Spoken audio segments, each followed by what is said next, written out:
Hello, everybody. Thank you so much for joining us for day 4 of our series, A Week to Remember.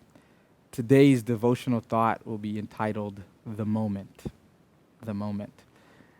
And our scripture, the text where we will be reading from, will be in the book of John, chapter 13, verses 1 through 17. John 13, verses 1 through 17. So please read along with me. Now, before the feast of the Passover, when Jesus knew that his hour had come that he should depart from this world to the Father, having loved his own who were in the world, he loved them to the end. And supper being ended, the devil having already put it into the heart of Judas Iscariot, Simon's son, to betray him.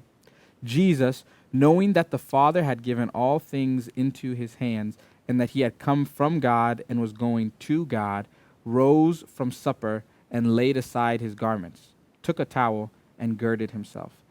After that, he poured water into a basin and began to wash the disciples' feet, and to wipe them with the towel with which he was girded. Then he came to Simon Peter, and Peter said to him, "Lord, are you washing my feet?" Jesus answered and said to him, "What I am doing you do not understand now, but you will know after this." Peter said to him, "You shall never wash my feet." Jesus answered him, "If I do not wash you, you have no part with me." Simon Peter said to him, "Lord, not my feet only, but also my hands and my head." Jesus said to him, "He who is bathed needs only to wash his feet, but is completely clean, and you are clean, but not all of you." For he knew who would betray him. Therefore he said, "You are not all clean." So when he had washed their feet, taken his garments, and sat down again, he said to them, "Do you know what I have done to you? You shall call me teacher and Lord, and you say, 'Well, for so I am.' If I then, your Lord and teacher, have washed your feet, you also ought to wash one another's feet. For I have given you an example, that you should do as I have done to you. Most assuredly I say to you, a servant is not greater than his master, nor is he who is sent greater than he who sent him. If you know these things, blessed are you if you do them." May the Lord add a blessing to the reading of his word. So here we have a great moment in the life of Jesus and his disciples. For those who are familiar with this, this is the ordination of humility, we call it, where Jesus, after having taught his disciples, having been with them all this time, comes and washes their feet. The creator of the universe, the God of heaven, goes so much to the point where he washes the disciples' feet. And this is not just any moment. He's in the midst of suffering. He knows what's about to happen. He knows the pain he's about to go through. And yet in this moment, he decides to teach them a lesson about service. And the crazy thing is, Jesus, to serve, doesn't get above them, and he doesn't even stay at their level. He has to go beneath. He has to go under in the form of a servant to them. And in his greatest moment, he still is thinking about serving them. And sometimes in our greatest challenges in life, in our hardest moments, that is the best time to serve other people. I remember when I was a student missionary teacher, and some days I really did not want to be around my students. I did not want to hear from them, but those were the days when they needed me. Those were the days I learned that these kids are people and they need my love, they need my attention, even when I don't feel like giving it.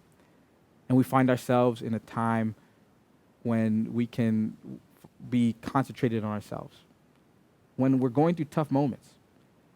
But Jesus says, "Follow my example and you'll be blessed. Follow my example and find a way to serve other people. Find a way to be a servant to the ones you love. Find a way to be a servant to those around you. And in the midst of your trial, in the midst of your suffering, you will be blessed."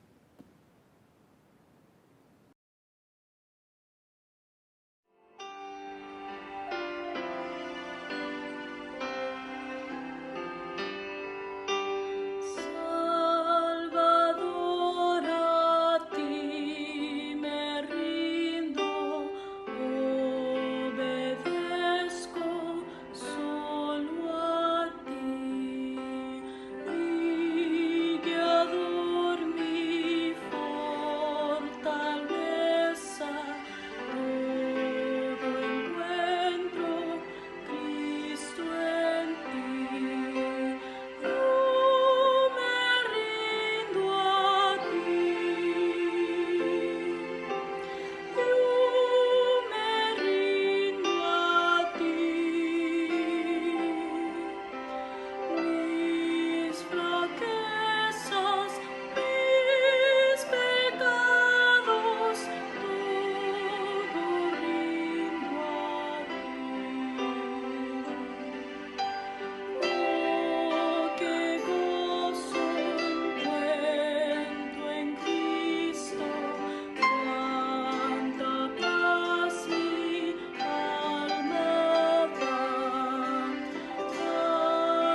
For today's spiritual challenge, I want you all to just think about how you can serve your loved ones.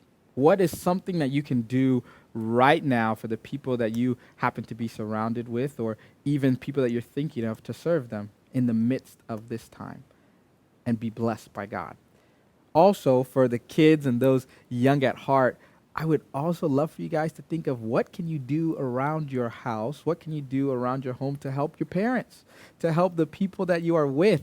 What's something that you could do that would be of great service to them? Can't wait to see what you do and hear about it as well.